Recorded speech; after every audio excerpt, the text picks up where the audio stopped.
नमस्कार, मी भाऊ तोरसेकर. तुम्ही बघत आहात प्रतिपक्ष. मित्रांनो, राजकारण आणि 2024ची लोकसभा निवडणूक या संबंधातली माझी पुस्तकं जी प्रकाशित झाली आहेत, याविषयीची माहिती हवी असेल तर खाली डिस्क्रिप्शन बॉक्समध्ये दिलेली आहे. आणि आता आपण आजच्या विषयाकडे वळू. विषय आहे जून 2004ला मतमोजणी होऊन जे निकाल येतील तेव्हा काय घडेल. 5 फेऱ्यांमधलं मतदान संपलेलं आहे आणि काहीतरी 100-125 जागांचं मतदान अजून बाकी आहे. पण एवढ्यातच 4 जूनच्या निकालाचे अंदाज बांधून त्यावर भाकितं वर्तवणं सुरू झालेलं आहे. भाकिताच्या बाबतीत म्हणाल तर मी स्वतःच 2 पुस्तकं लिहिली आहेत, फक्त मोदीच आणि अश्वमेध 2024. यामध्ये 2024च्या लोकसभा निवडणुकीचं भाकीत हे गेल्या ऑगस्ट महिन्यामध्ये म्हणजे तब्बल 8-9 महिन्याआधी मीच केलेलं आहे. आणि ही गोष्ट नवीन नाही. 2019 आणि 2014 या दोनही लोकसभा निवडणुकीच्या आधी मी भाकीत केलेलं होतं. योगायोगाने ते खरं ठरलं आहे. यावेळेला तोच योगायोग आहे की नाही मला माहिती नाही, पण माझा जो अभ्यास आहे त्यानुसार मी भाकीत केलं आहे. आणि राजकीय विश्लेषण करणाऱ्या प्रत्येकाचं आपलं आपलं आकलन असतं, आपली आपली समजूत असते, आपला आपला अभ्यास असतो, त्यानुसार ते भाकीत करत असतात. त्यातल्या काही लोकांचं खरं ठरतं, काही लोकांचं चुकीचं ठरतं. ज्याचा जेवढा बारकाईने अभ्यास असतो आणि चटकन नजरेत न भरणाऱ्या एखाद्या मुद्द्याकडे बाकीचे दुर्लक्ष करतात, तोही मुद्दा जो सोडत नाही त्याचं भाकीत निकालाच्या जवळपास येण्याची शक्यता असते. त्यासाठी ओपिनियन पोल, एक्झिट पोल असले खेळ करायची गरज नसते. माझी गोष्ट तीच आहे. मी कुठलाही ओपिनियन पोल घेत नाही.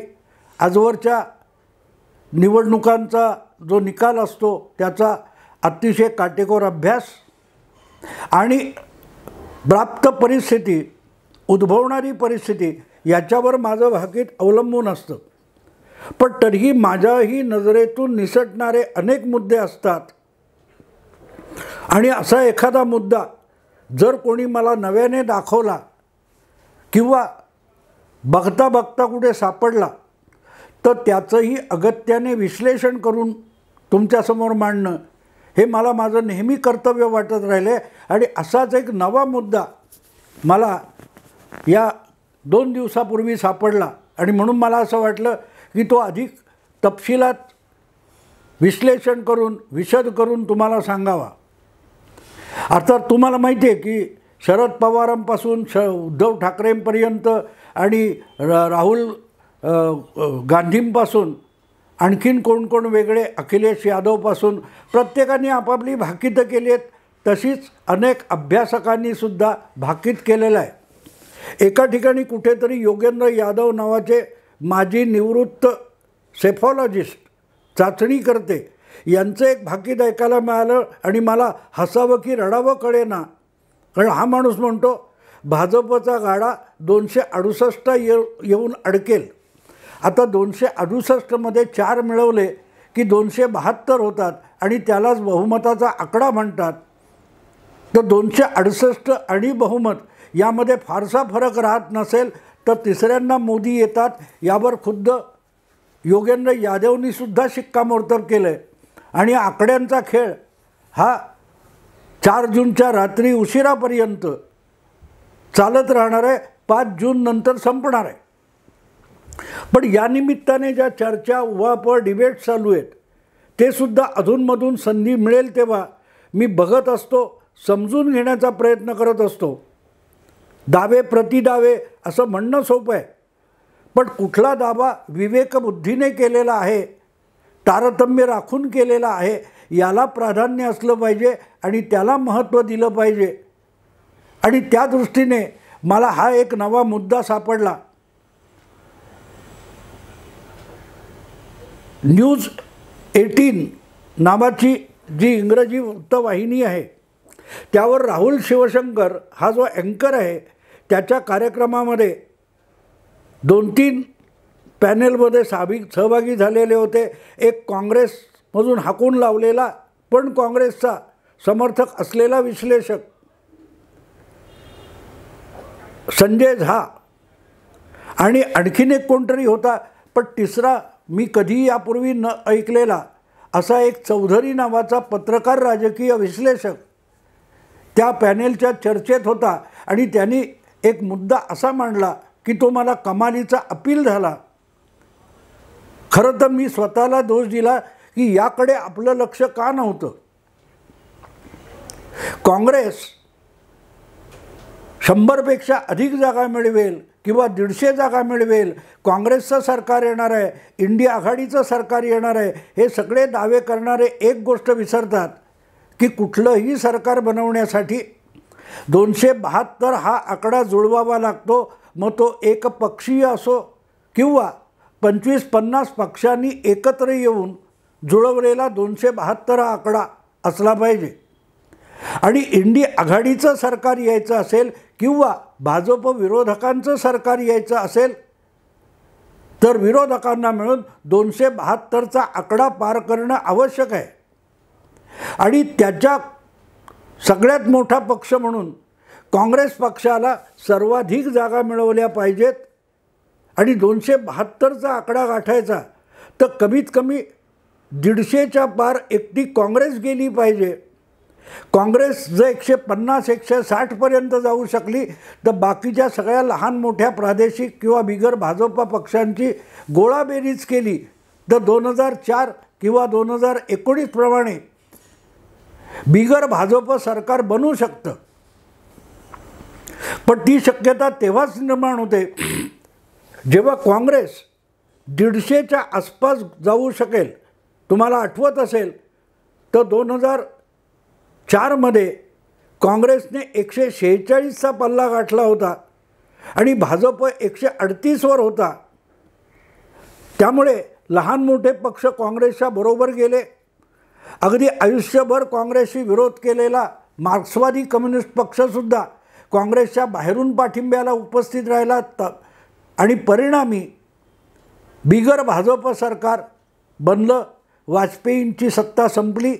10 वर्ष काँग्रेस सत्तेत राहिली.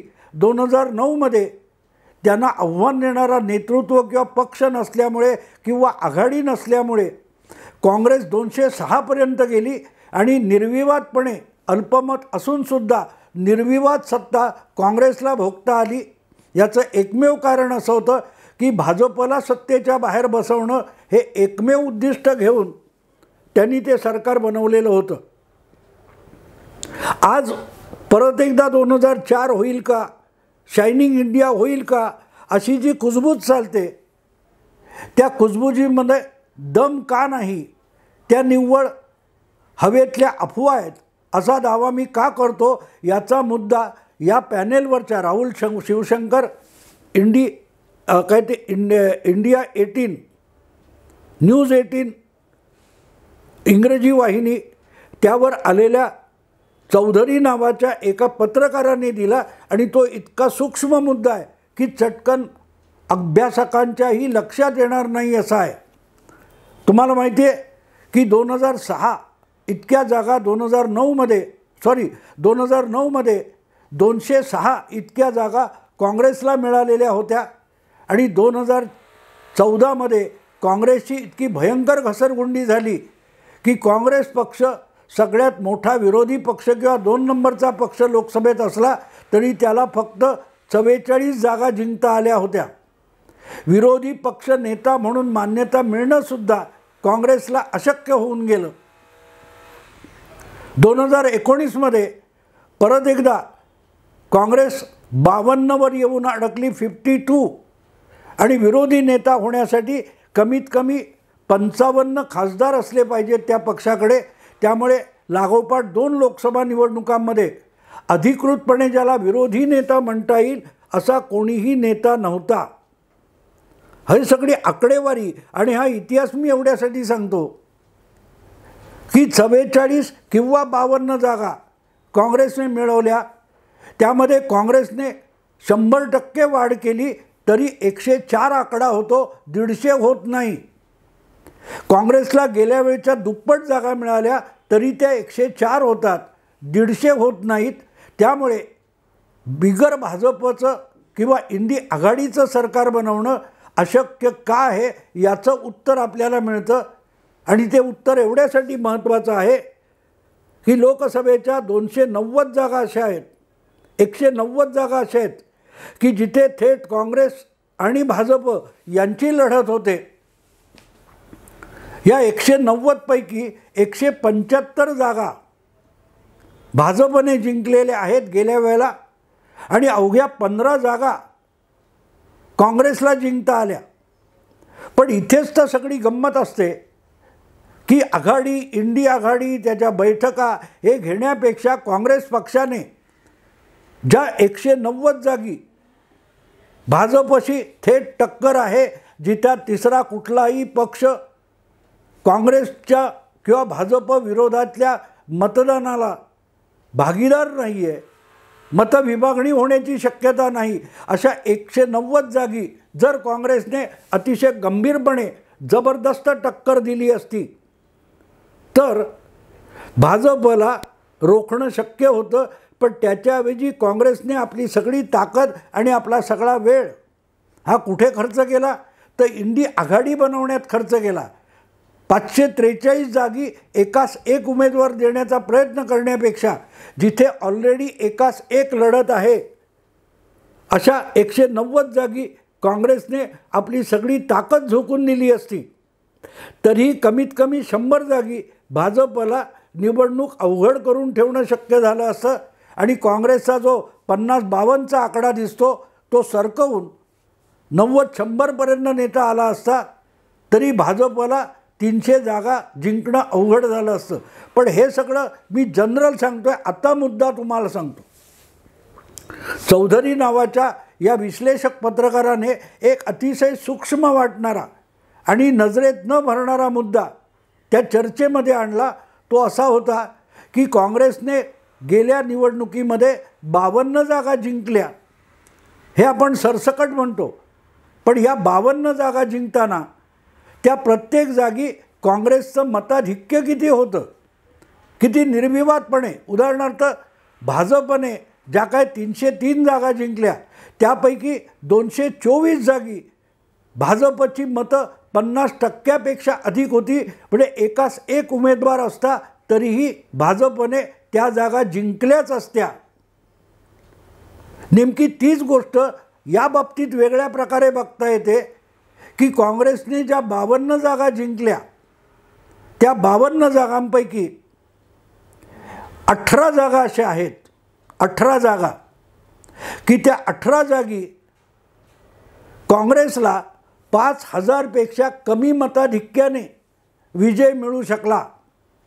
समजा त्यांच्या विरोधात पराभूत झालेला दुसऱ्या क्रमांकाचा जो उमेदवार होता तो जवळजवळ 14 का 15 जागी भाजपचा होता आणि इतर ठिकाणी प्रादेशिक पक्षाचा होता.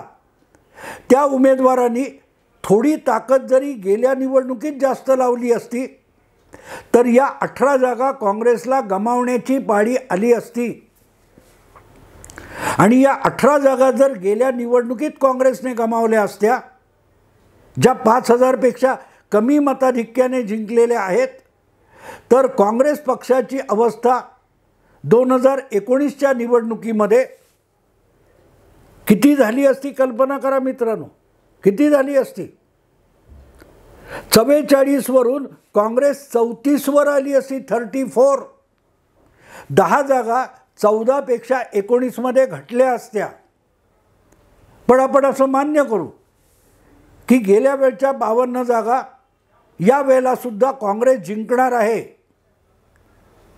पण आणखीन काँग्रेसने ज्या गमावलेल्या जागा होत्या अशा जवळजवळ 150 पेक्षा अधिक जागा 180-90 आहेत की जिथे काँग्रेसचा उमेदवार हा दुसऱ्या क्रमांकाने पराभूत झाला.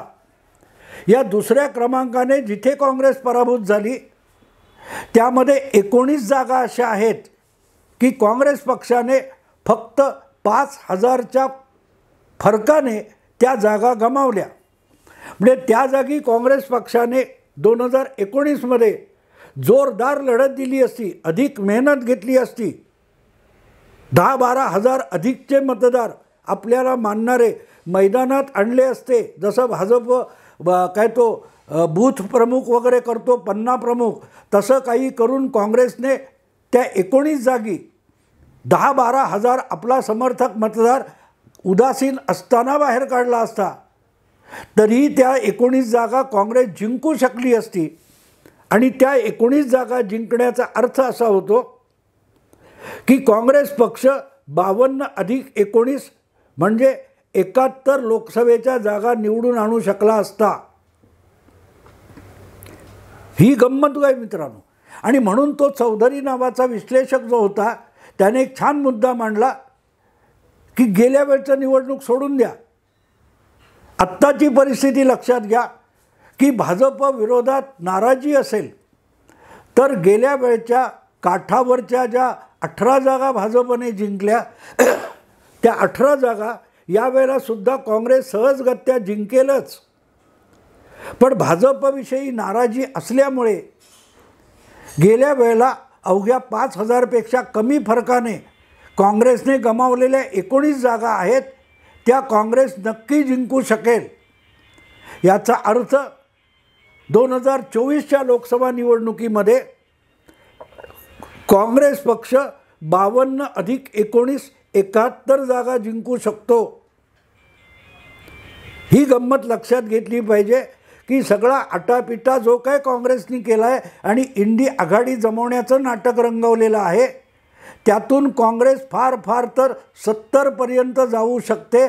80, 85, 90, 100, 150 इथपर्यंत काँग्रेसचा पल्ला जाऊ शकत नाही. आणि त्याचं कारण साधं सरळ आहे की कदाचित मोदींची लोकप्रियता घसरलेली असेल, मोदी सरकारविषयी थोडीफार नाराजी जनमानसामध्ये वाढलेली असेल. पण त्यासाठी मोदी सरकार पाडायचं, भाजपला सत्ता भ्रष्ट करून टाकायचं, एवढा कमालीचा प्रक्षोभ जनमानसामध्ये दिसत नाही. आणि म्हणूनच काँग्रेस या जनतेच्या उदासीनतेचा किंवा जनतेच्या नाराजीचा फायदा योग्य प्रकारे उचलण्याच्या परिस्थितीत नाही. तरी स्वेच्छेने जो मतदार मोदींबद्दल नाराज बाहेर पडला तरीही काँग्रेसचा पल्ला 70च्या आसपास राहू शकतो. आणि 19 जागा कमी झाल्या भाजपच्या, म्हणून भाजपचं काहीही नुकसान होण्याची बिलकुल शक्यता नाही. ही गंमत असते मित्रांनो. एवढासा मुद्दा आहे. बाकी ओपिनियन पोल वगैरे सगळं चालू आहे. आणखीन एक त्यासाठी तुम्हाला समजण्यासाठी उदाहरण देतो की 2009मध्ये काँग्रेसवर लोक खुश होते, UPAवर असं बिलकुल नाही. पण समोर कुठलाही विरोधक, अडवाणींच्या नेतृत्वाखालचा भाजप आणि भाजपच्या सोबत नसलेले मार्क्सवादी, कम्युनिस्ट किंवा पुरोगामी, समाजवादी, बसपा असे पक्ष भाजपसोबत नव्हते. त्यामुळे काँग्रेस विरोधात भक्कम एकजूट आघाडी होऊ शकली नाही. त्यामुळेच काँग्रेस पक्षाने फार चांगलं यश मिळवलं. 146 वरून 206 पर्यंत म्हणजे 60 जागा काँग्रेस पक्षाच्या वाढल्या 2004 पासून 2009 पर्यंत. पण 2009 नंतर निर्भया, भ्रष्टाचार, लोकपाल, 2G असे इतके प्रकार झाले. पण तेव्हाचा विरोधी पक्ष CPM असो, काँग्रेस, भारतीय जनता पक्ष असो, समाजवादी पक्ष असो, हे कुठलंही आंदोलन उभारून काँग्रेस विरोधात वातावरण निर्माण करू शकले नाहीत. पण लोकमत कमालीचं प्रक्षुब्ध होतं. बाबा रामदेव किंवा अण्णा हजारे, केजरीवाल यांच्या लोकपाल आंदोलनाने, निर्भया प्रकरणाने ज्या प्रकारे लाखो लोक देशाच्या सगळ्या कानाकोपऱ्यातून रस्त्यावर उतरून आंदोलन करत होते, त्याला नेतृत्व द्यायला कुठलाही विरोधी पक्ष 2011-12मध्ये पुढे आलेला नव्हता. पण जनमानसातला प्रक्षोभ, राग, नाराजी खदखदत होती. त्याला फक्त एक नेता पाहिजे होता. ते नेतृत्व कुठलाही प्रस्थापित पक्ष, अगदी भारतीय जनता पक्ष किंवा भारतीय जनता पक्षाचं तेव्हाचं नेतृत्व हे पुढाकार देऊ शकलं नाही. म्हणूनच ती आंदोलनं पेटली, बारगळली, पण जनमानसातली खदखद चालू होती. हे सरकार बदललं पाहिजे, ही सत्ता उलथून पाडली पाहिजे, ही जनतेची इच्छा होती. कमी होतं काय, त्रुटी होती तर फक्त नेतृत्वाची. आणि अशा वेळेला गुजरातचा यशस्वी मुख्यमंत्री झालेले नरेंद्र मोदी यांना भारतीय जनता पक्षाने आपलं नेतृत्व सोपवलं आणि त्या जनतेच्या नाराजीला नेतृत्व मिळालं. त्यामुळे काँग्रेस 206 वरून 44वर आली आणि भारतीय जनता पक्ष हा 112 वरून 282 पर्यंत गेला. 170 जागांची वाढ झाली. जनमानसातली नाराजी आणि त्याच्यासमोर योग्य पर्याय असेल तर राजकारणात, निवडणुकीत उलथापालथ घडते. हे 2009मध्ये आणि 2014च्या निकालातून आपण बघू शकतो. 2014 ते 2019 मोदींनी जे सकारात्मकता दाखवली त्याचा फायदा त्यांना 2019मध्ये मिळाला. आज मोदींची लोकप्रियता तितकी शिखराला पोहोचलेली नसेल, पण नाराजीसुद्धा 2014 सारखी नाही आहे. 2014मध्ये काँग्रेस आणि UPA-विषयी जनमानसामध्ये इतकी नाराजी होती की नेता नसलेली आंदोलनं झाली. आणि आज पक्ष आंदोलनं करत आहेत पण त्यात जनता सहभागी होत नाही. याचं कारण जनमानसामध्ये ती नाराजीची खदखद उफाळणारा ज्वालामुखी नाही आहे. आणि म्हणूनच ह्या ज्या 18 आणि 19 जागा काँग्रेसनी जिंकलेल्या किंवा गमावलेल्या 5000पेक्षा कमी अधिक फरकाने, या जागांपेक्षा अधिक जागी फार मोठी उलथापालथ होणार नाही.